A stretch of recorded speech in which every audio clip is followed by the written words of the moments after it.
welcome to the League of Women Voters candidates night for the Madison Board of Education. My name is Marie Finaro.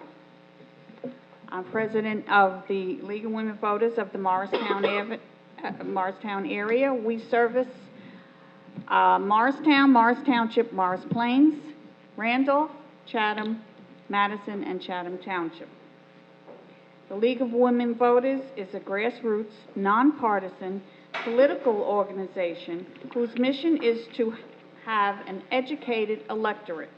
For that purpose, we sponsor events such as this, and we encourage everyone to register. Our deadline is October 14th, so if you haven't registered or know of anyone who would like to register, please let them know, or take ballot registration forms in the back to make sure their registration forms are in by October 14th. We also have with us mail-in ballots for you to request mail-in ballots. So we have those forms here for those of you who know anyone, students who will not be available on November 4th to to vote.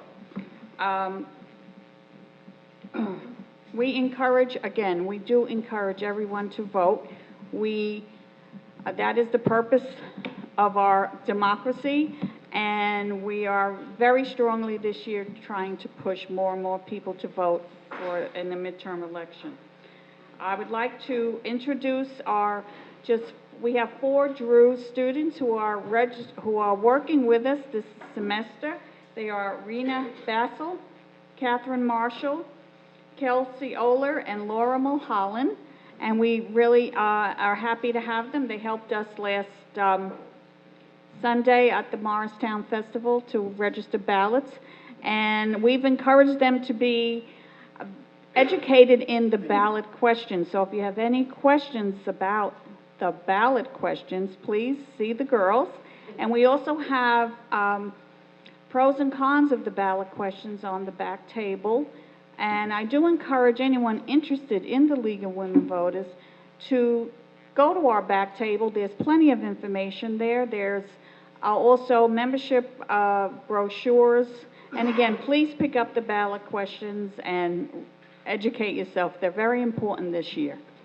I'd like to now introduce our moderator, Dr. Louise Murray Hoffman, a longtime League of Women Voters member and a professor at St. Elizabeth's.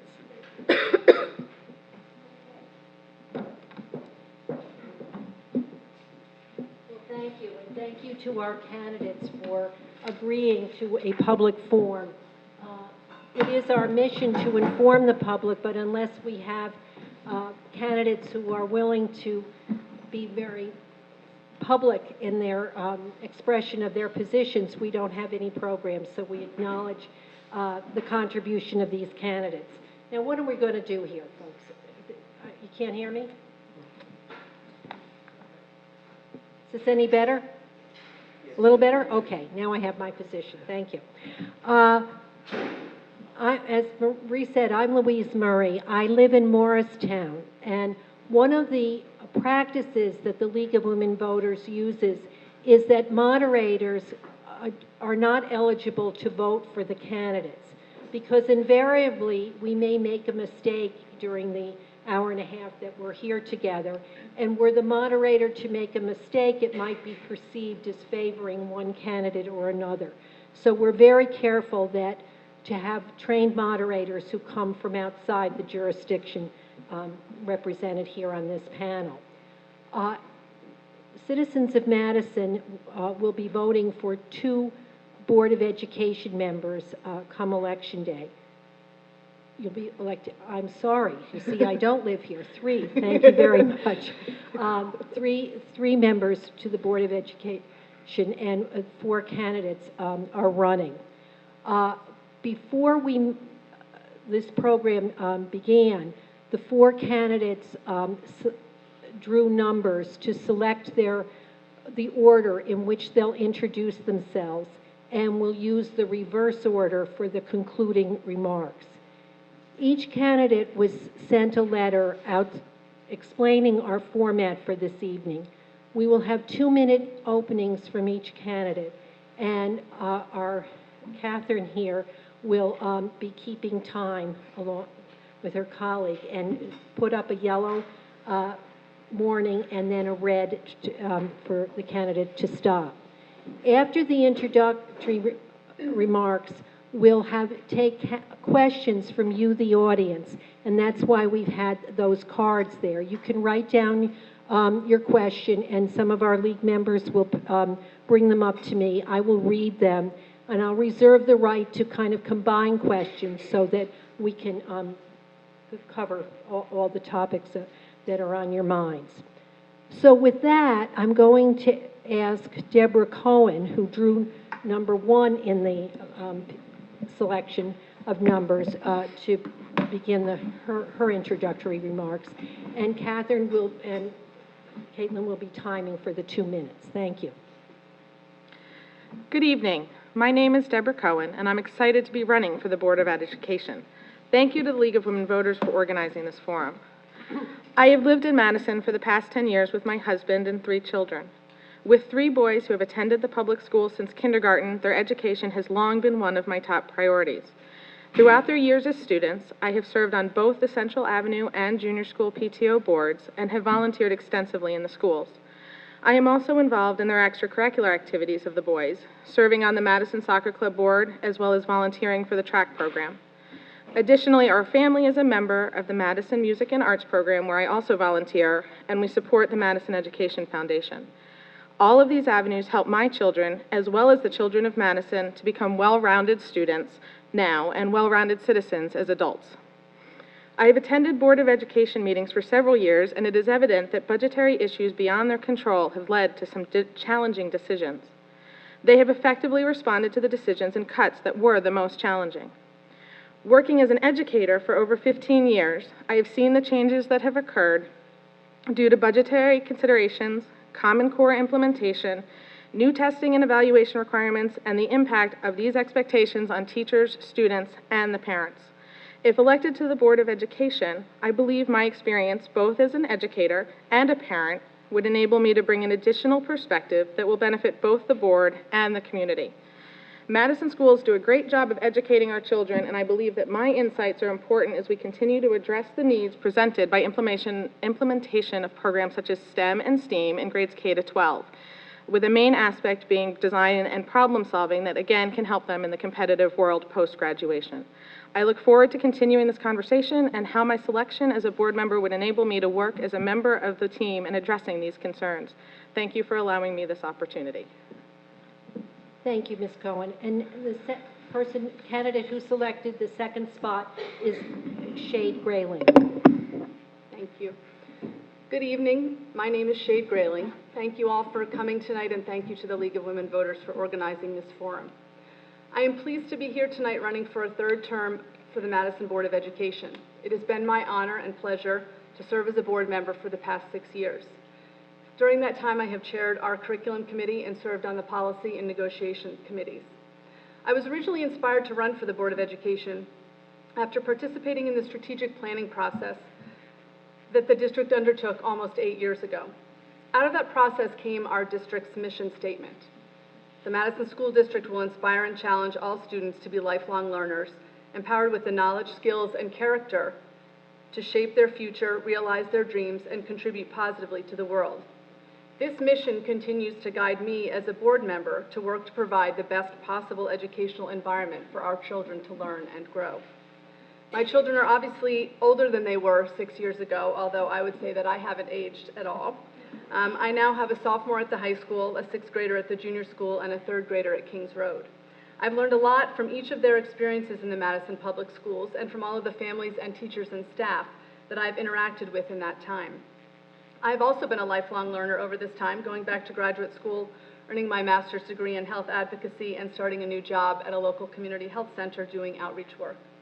It has been very important to me throughout my 2 terms as a board member to be a good listener for our parents, our students, and other community members, and to be a conduit for the concerns of our community to the Board of Education, and then try to work collaboratively to take action to continually improve our school district.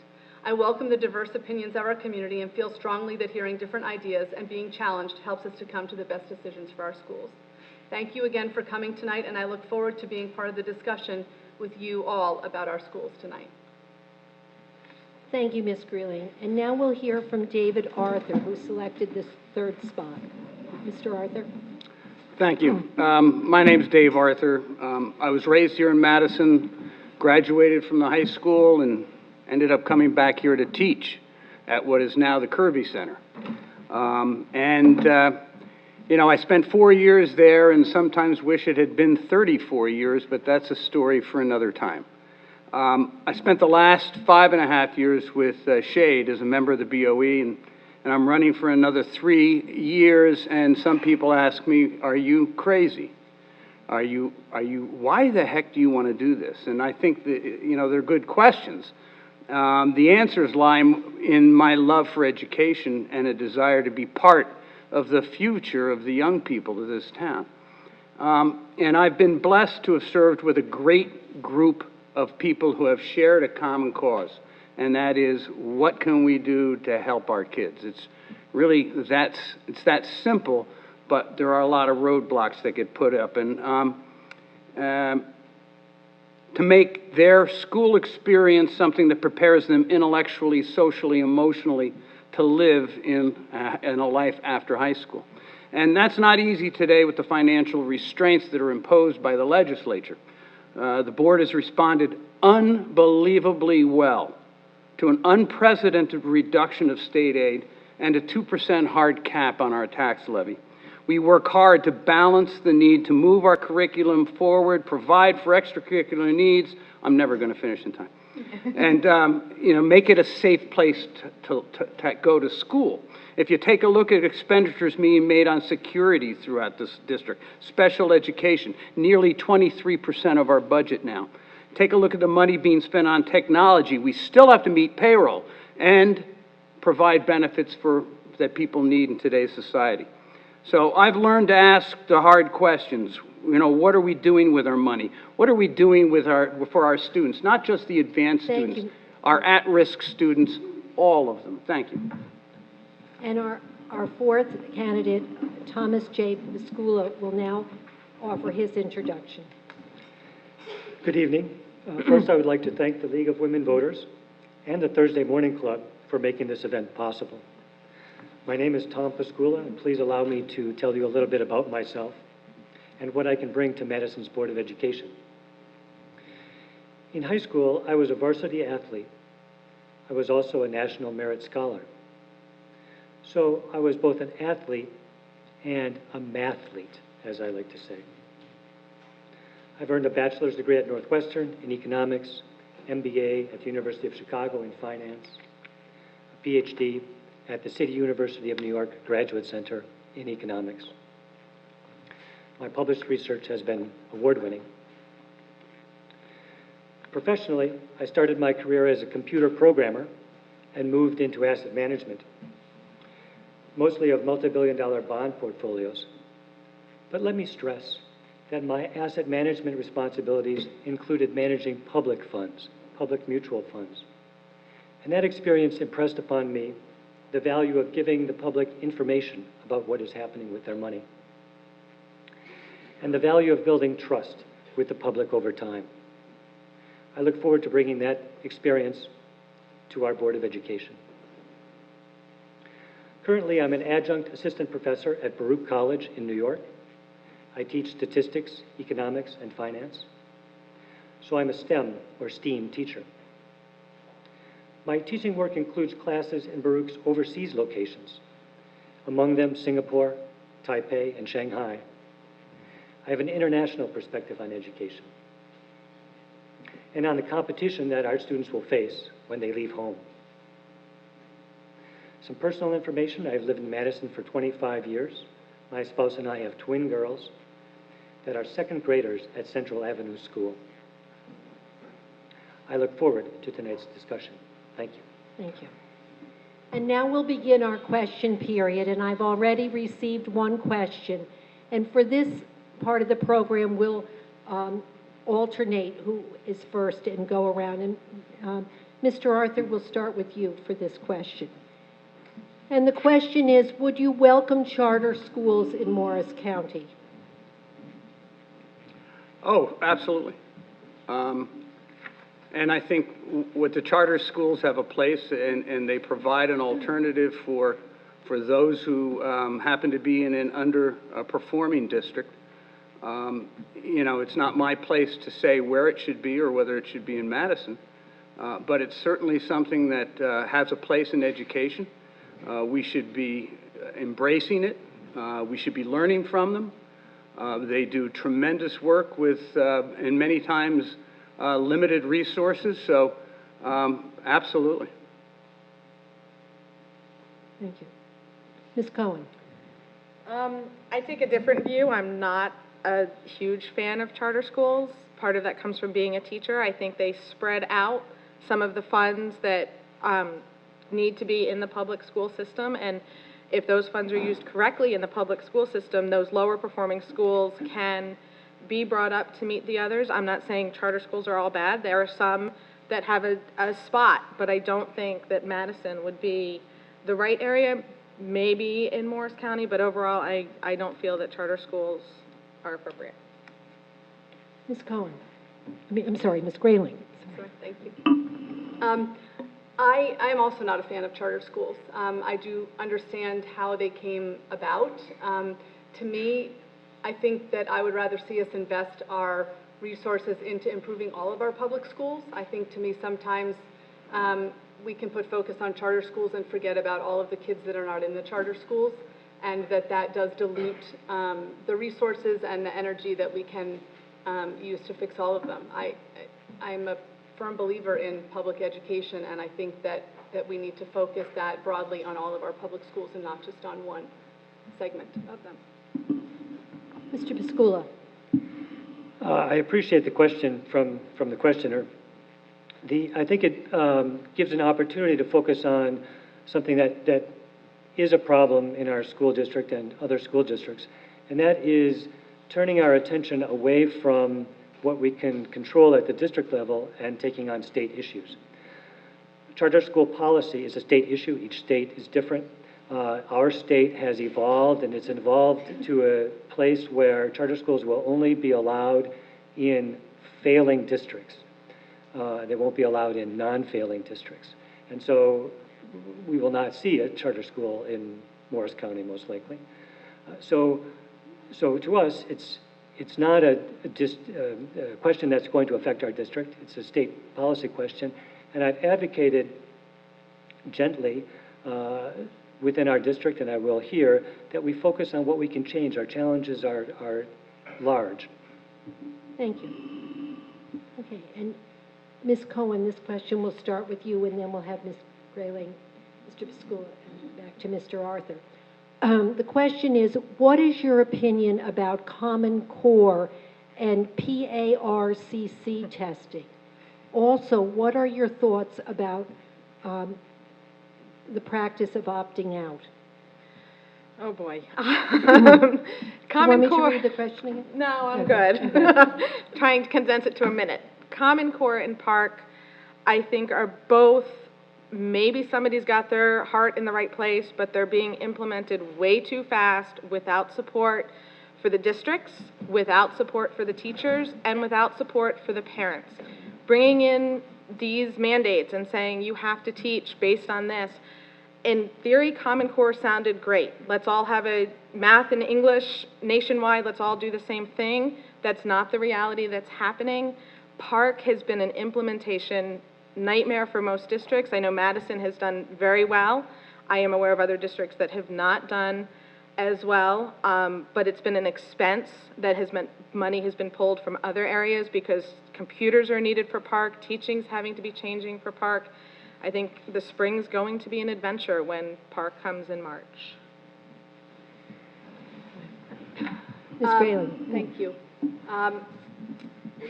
I have looked favorably upon the Common Core. I appreciate the efforts to, I think, increase the rigor of the education that we provide to all of our students. I think oftentimes, we set the bar for our students too low, and that children are going to live up to the challenges that we provide to them. I do agree that there have been tremendous amounts of challenges with implementing it, and that's not been equivalent across districts. I do think Madison has done a very good job. I think we've invested a lot of time in our curriculum development and our teachers. Park testing, I think, is a big challenge. Again, I appreciate the idea of common assessments. I think that that does drive achievement for our students. There are significant challenges, I think, with both. I think that we have addressed many of those well in Madison, and I expect that we will continue to do so. Thank you. Mr. Piscula. Thank you. Well, I must admit that I like Mrs. Grayling's answer, so if she doesn't mind too much, I'd like to build on it with my 60 seconds. And I'd like to build on it in terms of the park. So Common Core has something to offer. But in terms of park, I'd like to broaden the issue to statewide standardized testing in general. Park, just another version of what we have now, NJASC and HESPA. One of the real weaknesses of the statewide testing is the results take so long to come back to the school district and to the teachers and to the students, if they ever even make it to the students, that they don't inform the teaching, we say.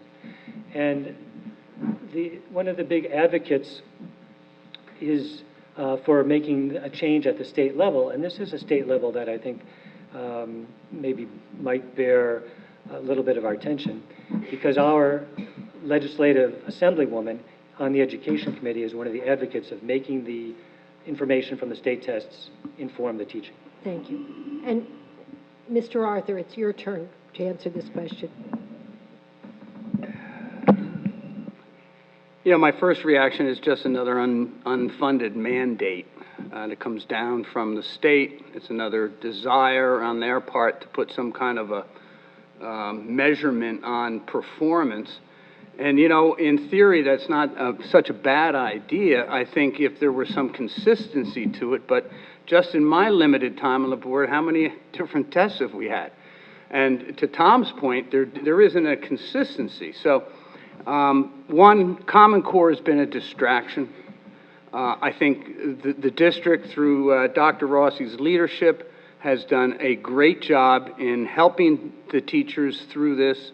And the park, as I said, it's just another test. They keep moving the goal line.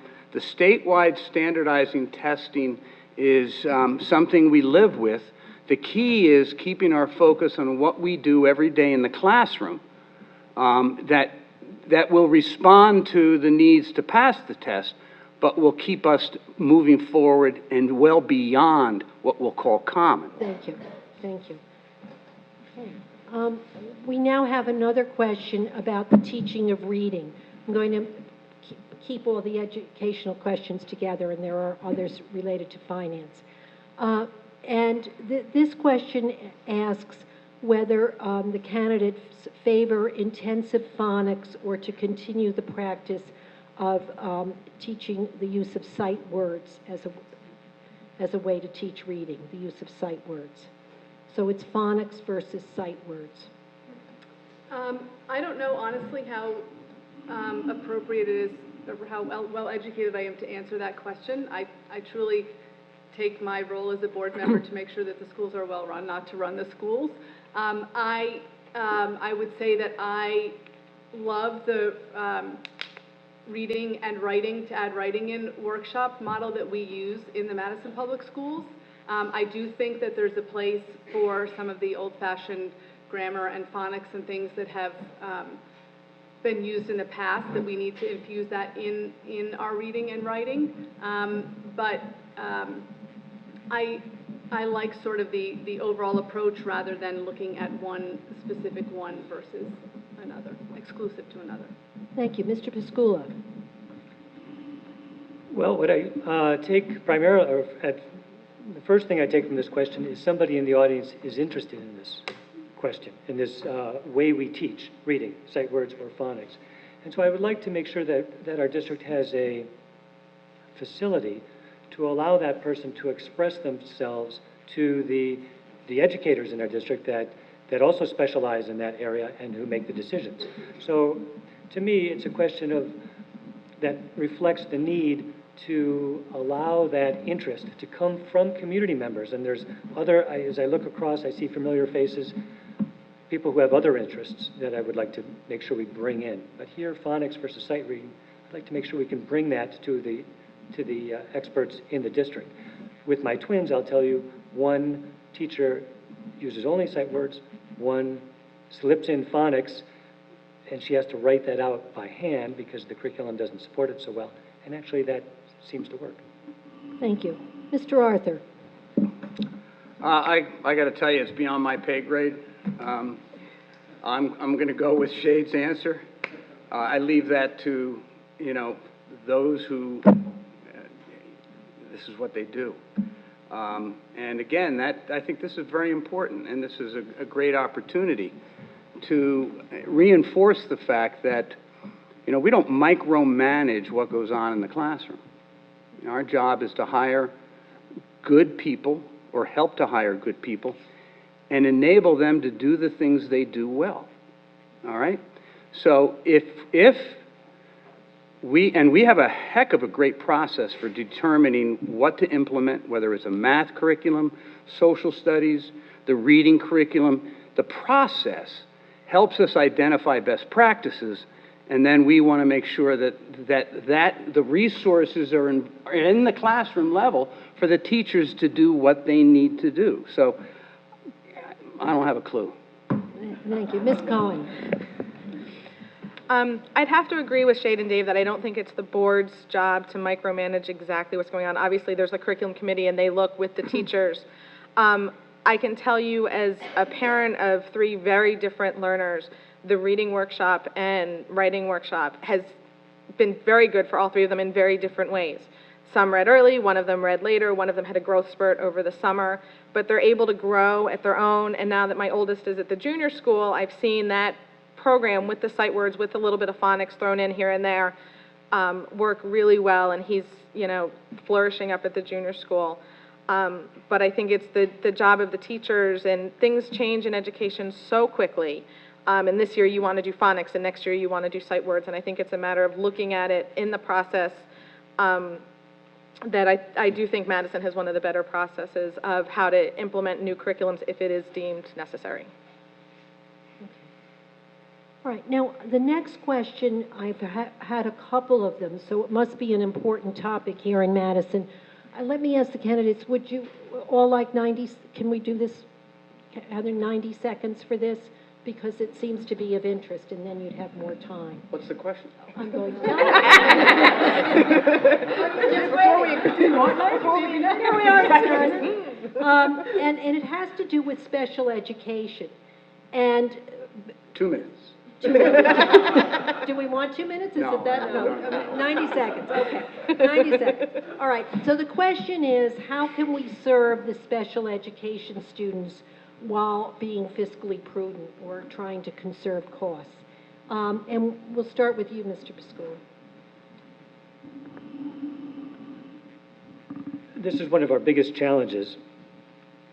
And building on the theme that we just all agreed to, the board has to rely on experts to bring their expertise to bear in specific areas.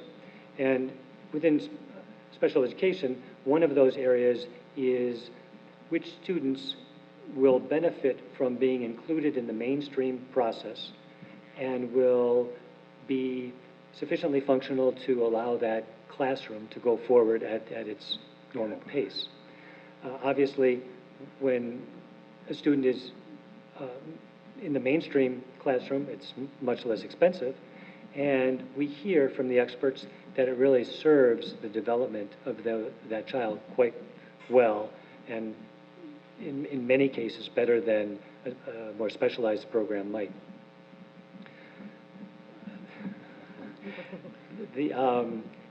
But we do have to look outside for some of our learners, most special learners, and the choices are growing slowly over time, and so that might give some cost advantage as that continues, but it's an area for the board to always be creative about looking for savings while trying to meet the needs of its special learners. And now for you, Mr. Arthur. Thanks. It's, first of all, this is very close. to me. My wife teaches in a special ed school, and it's a private school. So these are kids who cannot function even an inclusion school within the public system. And the reaction over the last few years has been for the districts to pull back that, because it's a heck of an expense. Part of it we have to understand is what is state mandated, okay? And that the state provides very clear direction on what we can do, what parents can do, and we open up a whole, it's very tough to manage. So if you look at our spend, and I alluded to it earlier, that we have a huge proportion of our budget being spent on special ed, it is our responsibility on the board to make sure it's being spent prudently. And in some cases, it may require that we go to outside experts to come in and give us benchmarks, give us a parameter, oversight as to what is going on in other districts, what is working, what's not working, take a look at what we do, because we can be so close to what we do that we get blinded. So we have to be very careful how we measure and respond. I mean, I really could go on 5 minutes Yes, with this. all right. But we'll now move to Ms. Cohen. I'll get back to it later. I think with special education, the key is that phrase, least restrictive environment. Putting the kids in the situation, can you push into an inclusion class with them being mainstreamed and have it be effective not only for them, but for the rest? And that would be the ideal. I do think there are times it's not appropriate. Sometimes you do have to pull the kids out, maybe keep them mainstreamed for certain classes and pull them out for extra help. I know Madison has a Wilson reading program pull out for certain students at the elementary level with that extra help with reading and that sort of thing. Mainstream versus self-contained can be very tricky. I've taught both. Most of the kids I teach are mainstreamed. I now have a pull-out class of the moderately cognitive impaired and autistic students so that they could experience the technology class that I teach, but they can't do it at the same level as the sophomores, juniors, and seniors that I'm teaching because they're not there. So for them to get the experience, it was better for me to have a section just of 8 kids with their aides, which is more expensive than having those kids in my regular class with 25 kids. But for them, in that situation, it works. I think parental involvement is key, and keeping that least restrictive environment as much as possible, but realizing it does sometimes require outside assistance. Thank you. And now Ms. Greeling. I think, to me, one of the most important things as we approach special education, I think, as Dave said earlier, it's an enormous portion of our budget, almost 25% of our budget.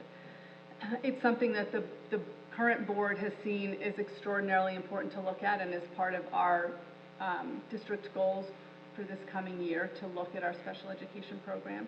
We have a lot of obligations from the state, and I think overarching all of this is our obligation to serve every child in our district and provide the best opportunity for him or her. I think one of the things to me that has driven our costs, much of this is very unpredictable. A child may move into a district that we don't know is coming and may add a lot of costs. A lot of this is out of our control, but I think one thing that's in our control is to have a collaborative environment where our parents and families can work with our administrators to come to the best decisions for these children.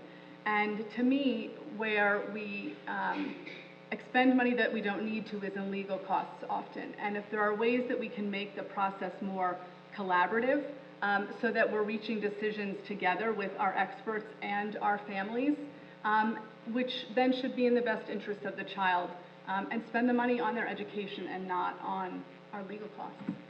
Are there follow-ups Thank you. on these? Is that We can within- allow, I see this as an important topic, so we can allow, what do we want, 1 minute each for anyone who wants to add? I've done that.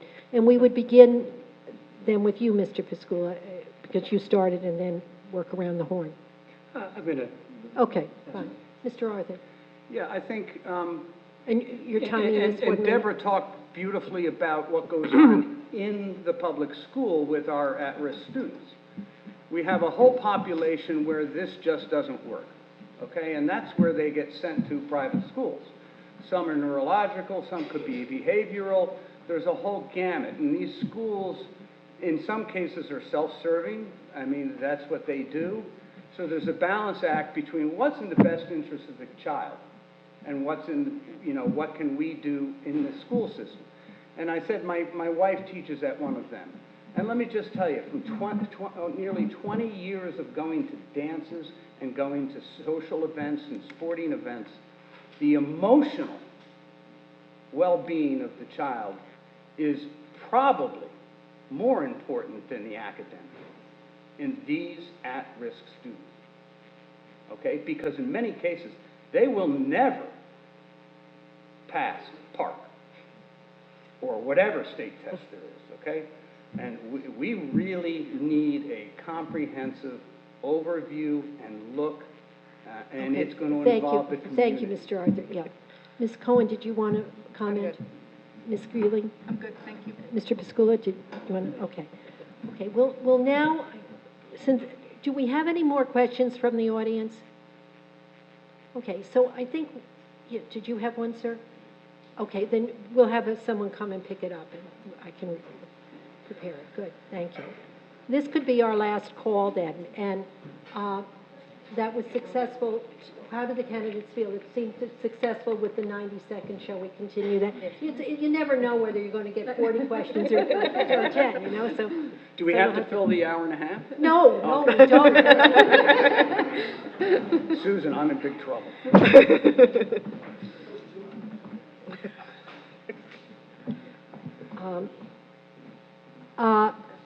Now, this question has to do with arts and music, and our first responder will be Mr. Arthur.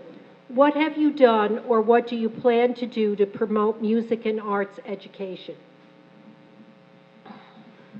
I support it as a member of the board. Thank you. I support it as a member of the board. I think, look, there's, you know, you got a triangle in education: academics, athletics, and music and art, okay? And you pull one away and you're going to fall over. So you've got to support these. You know, one of the things I did at high school was, you know, I found out I was a geeky kid because I was in band, orchestra, musicals, and I had 2 varsity sports. So it was one of these things where, and guess what? In Madison, it wasn't a question of how would you like to be. They kind of handed you something and you just did it. So you got brought up with it. And my kids had unbelievably rich experiences both in music and art. I personally couldn't draw a straight line with a ruler. So the art part I never got, okay? But I loved the drama. I loved the athletics, the fact that we had the ability to participate, be involved to the degree we wanted. Some of the best times, you know, we're on a bus coming home. I mean, you know, anyway. So I just continue to support it. I know we have to balance what we spend, be prudent about how we do it. And those are always the tough questions. And, you know, it's tough to say whether you will or won't until you have to. Yes. Okay, Ms. Cohen. To me, arts and music are very strong foundations for all our kids. Madison, again, I think does a really good job with it. It got, and he's going to kill me, he got my oldest up on stage for the 5th grade musical, which I never thought I would have seen in my life. And he loved it. And he really, it gave him a self-confidence that he didn't have, and that self-confidence spread to others. So I think the ability of band and music and musicals and the art program, again, I was not a drawer. My students, when I draw on the board, can attest to that I'm the square house with the triangle roof, and we call it art, and we go with it. I think it is very important. It builds that well-rounded child. Yes, athletics are important, academics are important, but you're going to have those kids that are going to be our graphic designers, that are going to be our photographers, that are going to be our musicians, and to allow them those opportunities from early on, kindergarten on, as much as possible, to explore, to see what they're good at. Maybe they find something they like. Maybe they realize, oh, no, that's really not for me, but I do enjoy this. Whether it's robotics, whether it's arts, whether it's music, whether it's athletics, I think the well-rounded child needs to come into play, and it does need to be supported by the Board of Ed. Thank you, Ms. Greeling. I think arts and music education are critical to the education of our children. I think Deb alluded to this. You know, we have children that exceed in math, we have children that exceed in English, we have children that don't exceed or succeed there at all, and that arts and music is another opportunity. I think for all of our children, it teaches them to be creative and to solve problems in different ways. I think that's something that is critically important for our youth going forward, is to look at things from unique and different perspectives.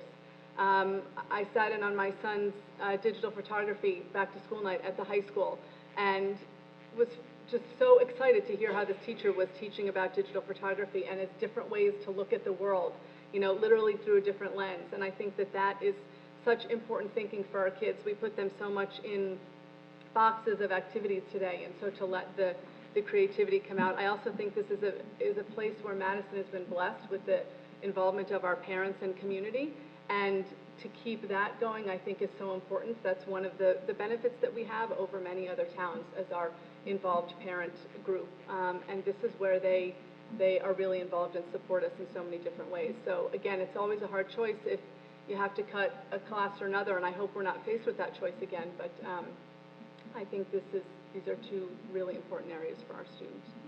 Thank you. Mr. Piscula. Mrs. Grayling mentioned the word blessed. I have been shying away from that, and so I'll stick with fortunate. We're extremely fortunate with the parent involvement that we have and the other community resources that we have that are not directly involvement in the public schools, but support the public schools, like the Women's Club, the Thursday Morning Club, and the YMCA. And we could go on. But specific to music and arts, my family became a member of the Madison Music and Arts Association before my children were in the school. And I would, as a little public service announcement, advocate people become members of the Madison Music and Arts Association. It's quite reasonable, and it brings you into the loop of what they're doing more so than looking for their advertisements in the newspaper. So we have a nice volunteer community that has been making wonderful strides over the past few years, and the organization's not that old, and I'm happy to be a part of it. Furthermore, we have auditorium enhancements being advocated by concerned parents and also by a board member or two in particular. And the board is quite open to those auditorium enhancements, and that's a wonderful thing to support also. Thank you. Okay, now we'll... A little follow-up?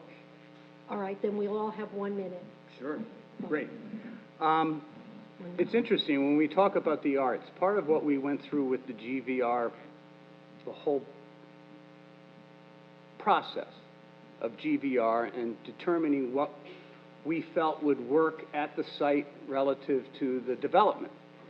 And what we advocated for and what we got was a common area that's going to be dedicated to the borough and the Board of Ed.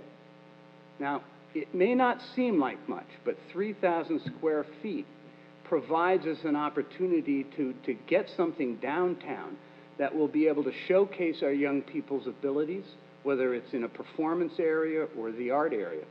And then secondly, I'm going to go back to 1970. The graduating class in 1970 had two unbelievable kids. One was David Finkel. Many of you know who he is. He graduated, he played first cello at Madison Orchestra when he was there, because he performed professionally. Thank you, Mr. Does anybody, can I have your 30 seconds? The second person who played second cello, this is just an unbelievable story, was a guy by the name of Bob Young. Now, Bob Young today... I think we really don't want to... that's part of the League of Women Voters' forte, is that we give equal time to each person. So if you could finish your sentence. Okay. He's at the Conservancy in Basel, Switzerland. Okay. All right.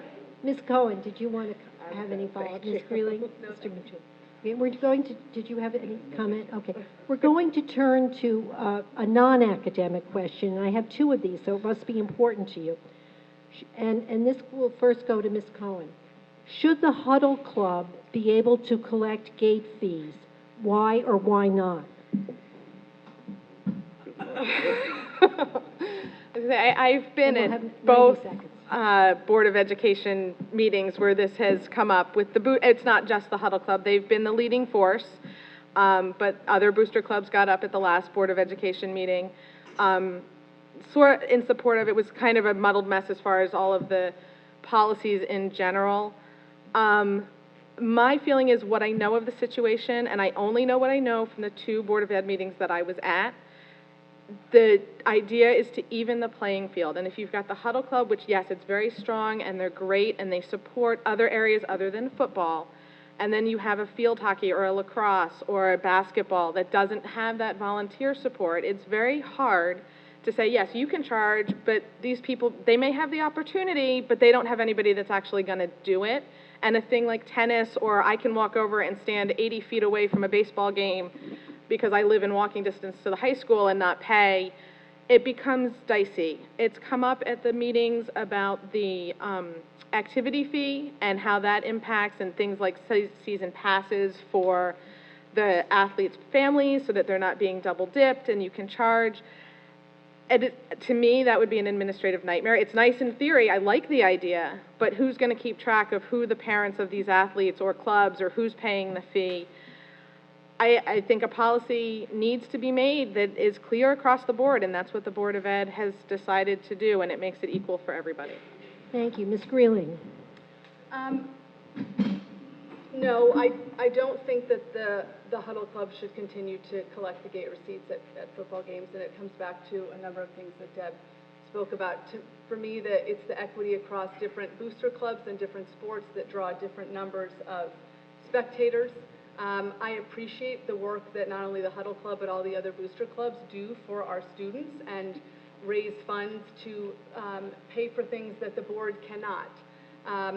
So while I appreciate that volunteer spirit, and I am very open-minded if there are ways that we could come up with collecting some of the funds to not lose those funds without it costing more for the Board of Ed to pay for staff to collect those.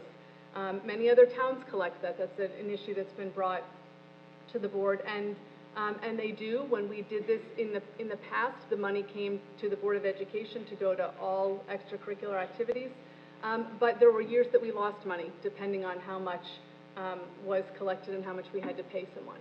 So I support and I thank the volunteers for the time and effort. I don't think that it is fair for one club to collect and others not to. And I'm open-minded to coming to a solution that maybe we could get the funds but spread it more equitably, if that's not an administrative nightmare. Thank you. Mr. Piscula? What we want to do at a forum like this is to discuss the best ways to move forward. And of course, the best ways to move forward are together. What's going to work, teamwork. And that includes everybody in the community. This question brings up the past, and the past 2 meetings. I'll refer to the more past of the 2, because at the risk of talking about the past. It was kind of a sad meeting, and it was sad because we had the leader of the Huddle Club, Nino Coviello, who is an attorney, and a very accomplished attorney, and a very connected person to the Board of Education, much interaction over the years, and a great supporter of Madison and its school children. We had this sophisticated man representing this club come to speak on the issue because a letter had surprised him, and the board did its normal routine, and he went to the podium when there was a chance for him to go to the podium and said, you know, this is a surprise. It doesn't seem like we've talked about it. When are we going to vote on it? And the president of the board had to say, Mr. Coviello, we just voted on it. And the whole room just had to groan to themselves, saying, this is the Board of Education that we have, where even a sophisticated attorney that knows the board cannot figure out what's going on. Thank you. Mr. Arthur? Well, first of all, the president of the board, we didn't vote on it. What we offered it up for was a first reading of a policy, which is kind of like a public announcement. Do I think that perhaps there could have been a little more inclusion? Yes, and I appreciated Dr. Rossi's then agreeing to meet with everybody to discuss this and try to come to something we can work with together. Personally, I like the idea that they collect the gate things. I think the problem comes is that they get pigeonholed to just football. And therein lies the inequity, because we have other sports we already spend a ton of money on football. And yes, you could spend a ton more, but there are other areas that we could, spread this around to. So if there was a way to collect those fees or the gate fees and have them available to all of the sports at the boards or, Dr. Rossi and the athletic department's discretion on how it's spent, I'm all for it. I think it's great. I love the enthusiasm and the fact that they do that. To a certain extent, they're really active. And I quite frankly was surprised Ted Monica never showed up, because he was Mr. Football. So there's a tradition of football in the town, and I appreciate that. I understand that. But I think what we need to do is make sure we're spending the funds kind of across all our sports. Thank you. We have another economic-related question, and the first candidate to take this one will be Ms. Greeling. How do you feel about the huge disparity of teacher pay versus that of other borough employees, especially public works and police departments? I would say that for me, the focus, I've sat on the negotiations committee for the last two negotiations that we've had with our teachers union. My focus has always been on not to ignore what our borough employees are paid, but to work in an amicable relationship with our union. I believe in paying our teachers as much as we can while still being fiscally responsible to our taxpayers. I think our teachers do incredible work with our children and are asked to do more and more every year. Different issues at home for families, and we ask our teachers to do more and more. So I try very hard not to compare one profession to another and pass judgment on the value of one position to another, but to really focus on my job as a Board of Education member to come to, through good working relationship, I hope, with our union, to come to a fair negotiation to pay our teachers what they professionally deserve, but also to be responsible to our taxpayers that are paying the bill. Thank you. Mr. Piscula. Thank you. Teacher salaries, when you compare them to salaries in other professions, have to be adjusted. They are adjusted for the length of the year. They're adjusted for the length of the day, although it can be argued that that's not a good adjustment because teachers do so much at home and at night. They have to be adjusted because less is taken out of their paycheck than is taken out in almost all other professions, because their pension benefit is not paying into Social Security like most of us do, but rather handled separately by the state and rather generously. So the headline number, or the nominal number, if you're going to make a comparison to outside of teaching, would be raised up to some extent. Madison has had a policy, I would characterize, over the past many years of paying above comparable opportunities for teachers in order to get their choice and in order to retain teachers, sometimes called in economics an efficiency wage, and that is wonderful, that's fine, and pays dividends to us. We are challenged now in that the most recent 3-year contract gives an average pay increase spread over the 3 years, 2.4 in the first year, 2.4 in the second, 2.4 in the third on average. And our revenues are capped at 2%, so we're quite challenged by teacher salaries currently. Thank you. Mr. Arthur. Oh, boy. look, I worked on the road crew as a kid, so my heart's at the borough. The reality is, I like Tom's comment about, it's what you do. This is the going wage for teaching. If you ask me whether I think teachers generally across the board should be paid more, absolutely. I don't think as a society we reward teachers for what they do, the good teachers, okay? And should there be, or could there be a way of putting in merit pay? Are there ways to be able to boost the reward? I'd like to think they are. Again, that's above my pay grade. I wouldn't necessarily know where to start with this, but I think it's something we should be looking at. I don't want to compare what one aspect of our town does or gets paid with another. I don't think it's fair, number one. I don't think it's fair to the teachers. I don't think it's fair to the others. They're doing what they do, and they've been doing it, and that's what they got paid, and that was the contract. So you kind of go with that. But is there a way to tweak what we do with our teachers? I'd like to think there is, and part of that comes back to measurement, though. And that's the whole thing of this whole evaluation with teachers and trying to turn it into some kind of a business professional credential, and that's very dicey, very hard to do. Thank you. Ms. Cohen? Okay. Not having sat on the board, it's hard for me to comment on what's been done in the past. The board negotiates with the union. They do it in every district. They do it in the district that I teach in. And they come to an agreement that both can agree upon. I'm hard-pressed to say a teacher versus a borough worker should be paid differently. I can tell you from the teacher perspective, and I've looked at Madison's salary guide. We look at all the teachers. We all look at them because we all want to make sure we're all about the same. And they really are. It's hard. I work all day. I can tell you when I leave here, I have 120 papers to grade, and my report cards are due by Friday. So they have to get graded. I will be up tonight grading. That's what teachers do. It's part of the job. Lesson planning, the new evaluation system. It is all part of the job. We have everything taken out. I'm going to be honest, I don't know percentage-wise if it's less than somebody else, but I can tell you my past 2 years I've taken pay cuts because of the increases in our contributions to things. My pay's gone down. So on paper, I'm getting a raise.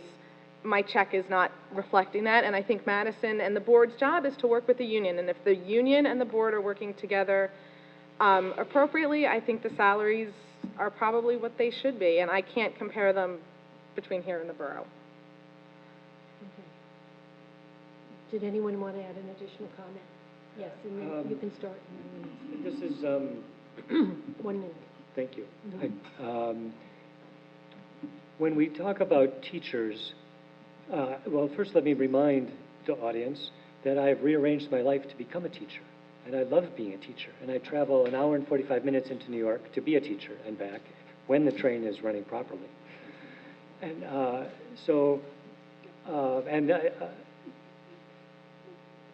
but in the K through 12 world, we want to support our teachers desperately, but when it comes to paying them, we work through the teachers' union. And so teachers are flesh and blood. The teachers' union is an economic entity. So in our mind, it's nice to put them together because it seems like they should go together, but they're two different things. I have opted out of the teachers' union where I work many years ago, as some economics and finance professors do. That's different than having a K through 12 teacher opt out. We would never expect that kind of thing. But I just wanted to bring up the topic of the teachers' union. Thank you. Did anyone else want to comment? Okay. We'll move to a question returning to academics, and this has to do with STEM. STEM, and the question will go first to Mr. Piscula. STEM is a big issue in our rival districts. We have lost STEM classes. What will be done to bring back the STEM classes? I don't know I think we have 90 seconds. I want to start with a big Yahoo for this question. As I mentioned, I teach overseas. The children, students, I should say, are extraordinarily sharp. And you don't have to go overseas to know that. You can pick up any research on international capabilities. But in order to help us, in order to spur us on, we don't have to look at the school district of Shanghai, which spends so much less per student than what we do. But we can just look over to Chatham. And our per spending student, their per spending student is not more than us. But they have somewhat different culture. They have a more education-minded culture. I'd like to enhance Madison's culture to be more education-minded. They have a parent STEM group. We don't have yet a parent STEM group. We have a natural parent STEM group leader in the room, and we are all kind of behind him before he even asks us to be behind him, I would say. And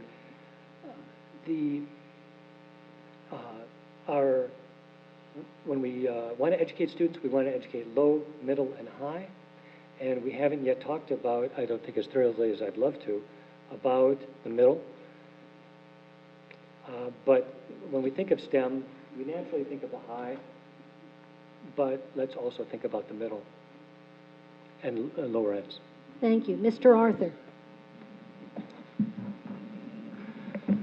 All right, I'll start with my nickname's Low Tech. Okay. Oh. You want to capture are you all done? Cool. Okay, go ahead. My nickname's Low Tech. I just got an iPhone. It's kind of cool, okay? But I'm all in on the STEM stuff. I think when we start comparing spend in other districts, we also have to look at the demographic and the population we serve to really start with an accurate comparison. I think what we've done in the most current curriculum and budget is step up to meet the needs of that. We've all been waiting for the rainbow, the pot of gold at the end of the rainbow, which is GVR. And that's going to help us jumpstart a lot of the initiatives that we feel we need. I think Dr. Rossi and members of the board and certainly members of the public have been involved in the technology task force. So that what we're trying to do is move forward in a consistent way, bring the technology also in with the internet accessibility, wiring our schools, putting handheld devices in our kids' hands and bringing them into the schools and trying to create that kind of environment that, quite frankly, is going to open up the world to all of our students. And so that's kind of cool. But I can't profess to know all that we should do. I do know it's important internationally. I know it's important to what we need to be doing. And I encourage a discussion about our middle and our low students because there's things that we need to address for them as well. Thank you, Ms. Cohen.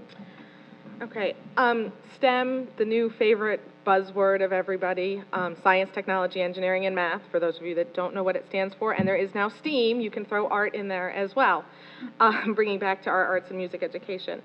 I think there are two things. One, I think STEM has been going on a lot longer than people are willing to admit. If you go back to when I started teaching in 1997, there were aspects of it. It's bringing science and math together with a technology component, with an engineering component. It's happening in our schools to a certain degree. The kids do the science kits and they bring in math. I've seen the worksheet. They talk about measurement. They bring in engineering. They bring in the design and problem solving. All things that are going to help them as they go. Are there courses that we need to better improve STEM, especially at the high school level? Yes, there are. Are there things that need to be looked at the middle school and at the elementary school level? Absolutely. It's being looked at. We're working, I sat on the technology task force, as did my husband for that matter, and we looked at the BYOD that's now at the high school that's turning into a one-to-one initiative with Chromebooks, that it's not going to be fully implemented this year, again, because of those budgetary constraints, but it's well on its way. But I think some of those pieces are there. It's now a matter of us working together, teachers, parents, students, the board, to bring it all so that everybody realizes what we're doing with this STEM education and how it is there and enhancing it just a little bit more. Thank you. And Ms. Greeley. I think we do have significant work to do in the STEM area. I think it's something that the board has recognized already and that we are willing to put significant resources to this coming year, I think with the input of parents and our teachers. I heard a great story on NPR yesterday morning about some of the first computer programmers were women, And this was way back, it was Lord Byron's daughter, way, way, way back. And it just reminded me too, I think our robotics club has done a great job of involving young men and young women in this area, but I think that's something that we should look at, as well as all different levels of our students. But I do think it is something that we need to look at further to be more competitive in the world. We need to train our children to be responsive to things that the rest of the world is already doing faster or perhaps better than us. So I think it is critical. I do think we are doing aspects of it that need to be drawn together. And then we need to find those places where we have gaps and fill those gaps and find the resources to be able to fill those. And if it's hiring staff or creating new classes, that we need to do that. And I do think we haven't talked about our director of curriculum, but I think that I feel extraordinarily pleased with the leadership there, and that he will help us in this particular direction especially. Thank you. Did you want a minute? Sure. 1 minute. Such a big topic. I sent out a postcard to the town. I did not reach everyone in the town, but it's something I speak about at board meetings from time to time when it comes up, and that is that we do a little bit better in the language. I shouldn't say a little bit better. We do better in language arts than we do in STEM in Madison. STEM has been our weakness. So I've tried to keep that in front of the board. We had a proposal for a physics C class, which is an advanced physics class, by one of our active board watchers. And it didn't happen. The director of curriculum advising the board to put it off was a disappointment. The other candidates, I'm sure, would acknowledge that there are trade-offs, we can't have everything, and that kind of thing. But it's a time when the communication process to the community is critically important to say what is the hurdle, what can we expect going forward. Thank you. Did anyone else want to comment on that question? Sure. Yes, you'll have a minute, Mr. Arthur. Yeah, no, look, it is important. What we have to do is be creative in how we address it. Does it necessarily involve a huge expenditure on our part, or are there creative ways to use the internet, to use master teacher classes? I mean, opening up the walls. I remember, and it was probably the one before you were involved in Shade with the whole strategic planning thing. You know, my idea of schools where the arrow is pointing out. Okay, less and less is going to occur within the four walls. So this, I think, particularly gives us an opportunity to reach out, be creative with what can we do online, what resources are available through our universities. I mean, I was blown away by somebody I was reading this thing about there are these classes online that are offered for free that people are participating in from around the world. That's where education's at, folks. And what we need to do is start to tap into that and see what's appropriate in the K through 12 area. Thank you. And this is our last question, and we'll go first to Mr. Arthur, since it's his turn. And that is, what do you think are the district's greatest challenges, and how would you address them? And you'll have 90 seconds. Oof. We had a retreat as board members, and it was one of the areas that we concentrate. What are our greatest challenges? And I think what we need to do is look at what our goals are. And that's really a response to what we feel our greatest challenges are. And part of it is seeing the vision for the future, and that takes a strategic look at where we are, where we need to be, and how do we get there. So that's number one.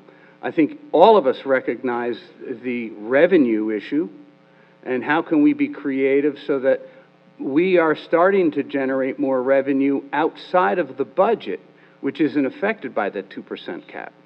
And we did that as a board in working with the borough collaboratively,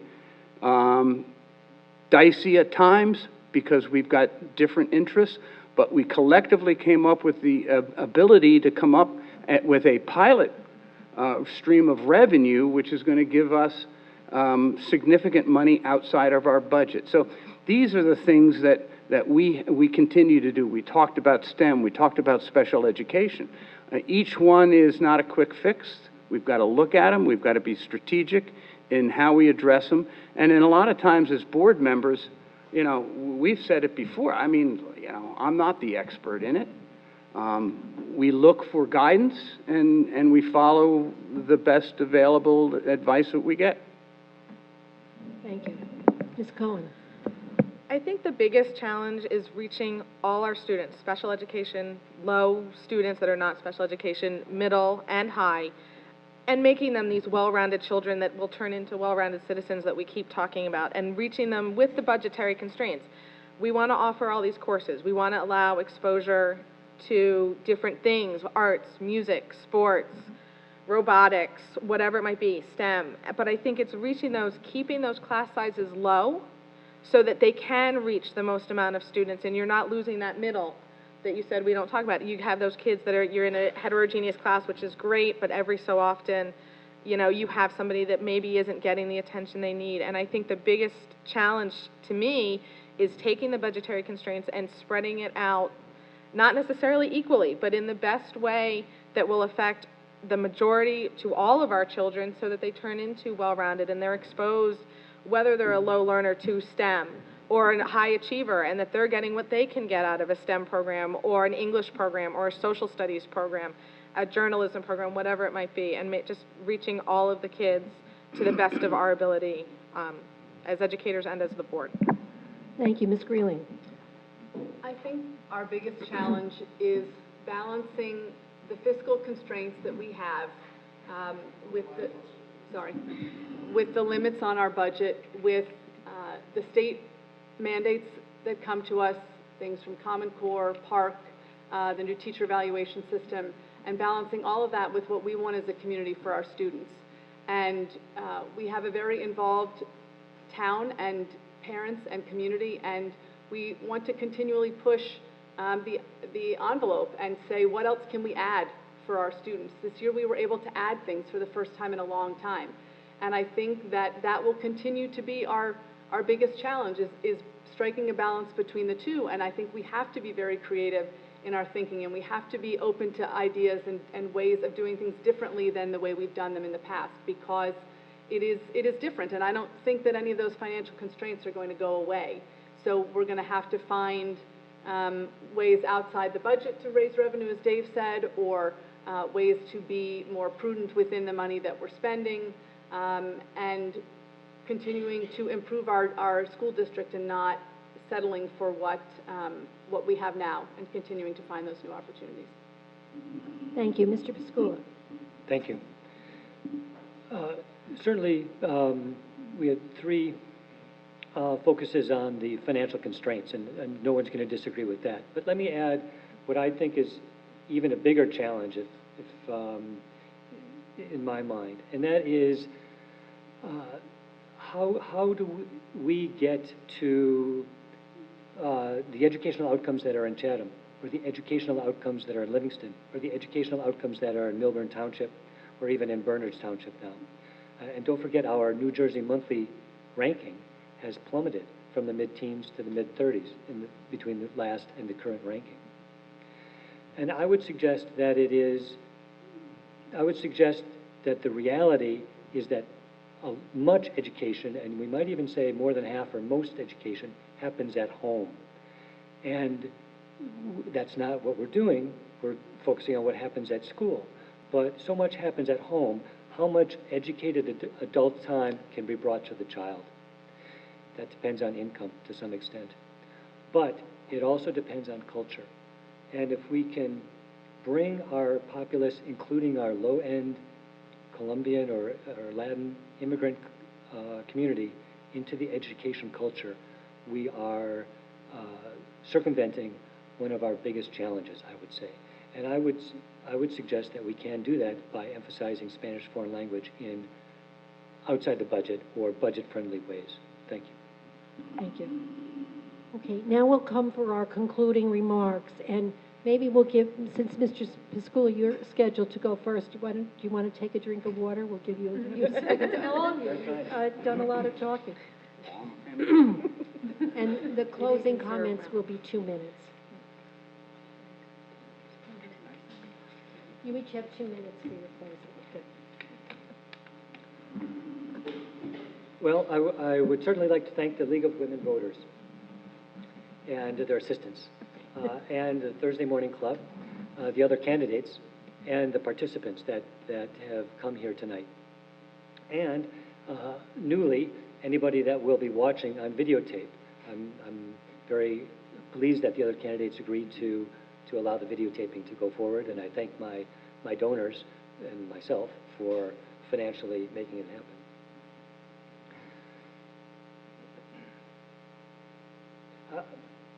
I believe that by measuring ourselves against other New Jersey districts, we can assess what is working and also find options for changing what can be improved.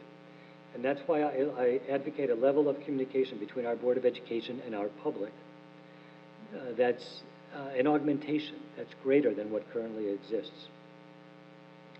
As our Board of Education takes and spends the resources of both households with children in public schools and of households that are not using the public schools, I want to make sure that there's a communication process that includes every interested Madisonian. Before I had children, I was one of those interested Madisonians that was busy and had a hard time getting information about our school district. Almost 2/3 of our total tax bill goes to the school district, more than 2.5 times what the amount is that goes to the borough government, which is just under 1/4 of the take. So the taxpayers deserve to get at least as much information about the 2/3 of their bill as they do about the 1/4 of their bill, particularly in light of the critical mission regarding our town's youth. I believe that my finance skills, my public asset governance, and my international STEM teaching experience make me an ideal addition to the Board of Education. And I ask you for your vote. Thank you. Thank you. Mr. Arthur. It's, when I was putting this thing together, I was trying to cram 4 minutes into 2, so it's kind of good I still have 2 minutes here. It really comes down to, what difference can a Board of Ed make, really, in what goes on? And it comes down to hiring good people and letting them do what they do best, all right? I've learned that it's, as I said, a balancing act, and, we have to ask what we're doing for all of our students. There's no question about that.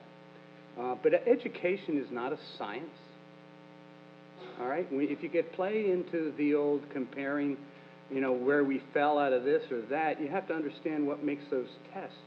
What are the comparisons made of? The fact that we require our advanced placement students to take the test acknowledges that we will be hurt in that category. So if you want to do it like other districts and say, you can go for advanced placement, but Johnny, we don't really want you to take the test because you might not do so well. That doesn't happen here, okay? So you have to understand that it's not just what New Jersey Monthly says about what happens in our schools. And it's not a science. It's not something that can be pulled apart, analyzed, and then put back together again. So what we need to be, some would say we need to be this top performer in the state. And I ask, well, what does that entail? What's the measurement there? Teaching to the test, teaching, making the mistakes that a lot of districts do. My mother taught here for, she would hate me to tell you how many years. And I carry this with me, and some of you have heard me say this before. It is not your IQ. It's your I will. And so what is our job but to provide an environment that gives our kids the skills they need to do the things they discover they want to do. And that's our job. And that's what we do and work with our educators to provide that environment. Thank you, Mr. Arthur. And our next speaker is Ms. Freeling. Thank you. Thank you all for coming and participating tonight. Thank you, Tom, for the 3rd time reminding me to put the mic. For me, public education is critical to ensuring the future success of Madison, of New Jersey, of our country, and I see it as part of my own responsibility to contribute positively to ensuring that we offer every opportunity for all of our children to become those good citizens that we've talked about, and for them in turn to then contribute positively to the world in their own way. I think that there's always more that we can do to make our schools better. We're obviously facing some significant challenges with a lot of the things we've talked about tonight, the Common Core, park, the teacher evaluation system. We've also got some really exciting opportunities with some new funds from the Green Village Road transaction. I do think that my experience on the board will help us see a lot of this through and see a lot of these changes come out to a positive outcome and a stronger school district. Another really important guiding principle for me as a board members come from the New Jersey School Boards Association, that board members should not run our schools, but rather ensure that they are well run. And I take this charge very, very seriously and support our administration's efforts to implement the policies that the board sets. And I hope that I can continue as a board member to challenge our administration to make sure that we've considered all different points of view before we make any decisions. There was much discussion at my house about whether or not I should run for a third term, and I actually made my own family vote and decide whether, or give their input as to whether I should run or not. And my 11-year-old son said to me, Mom, I think that you should run because when we know that something isn't right or that something is wrong, that you can try to change it and make things better. And so I would just close saying, for me, that's what it's all about, that if there are ways that I can contribute positively to making our schools better and our town better, I would be honored to continue to do that. And so I hope that you will consider voting for me for a third term. Thank you. Thank you. And Ms. Cohn? I again want to thank everybody as well, but I am a very strong public school advocate, both as a parent, a teacher, and a community member. And I think one of the things, talking about the challenges that we've talked about, is we need to look at where the district wants to spend its money. Do we want to spend it for the betterment of all our students and not necessarily that ranking, which changes? They change the rules every year or maybe every 2 years. So do you want to spend money where right now this is where they say we should put it, and then in 2 years they're going to say, oh no, it should go over here, and our ranking drops or goes up. So I do think that is something that the district needs to look at, and I'd like to delve into further should you choose to elect me as a board member. As a member of the Madison community, I'm dedicated to helping ensure that our students are provided with a curriculum that will challenge them to their highest ability. Through my experiences both as a parent and a volunteer in the community, I've shown my passion for supporting the children of Madison.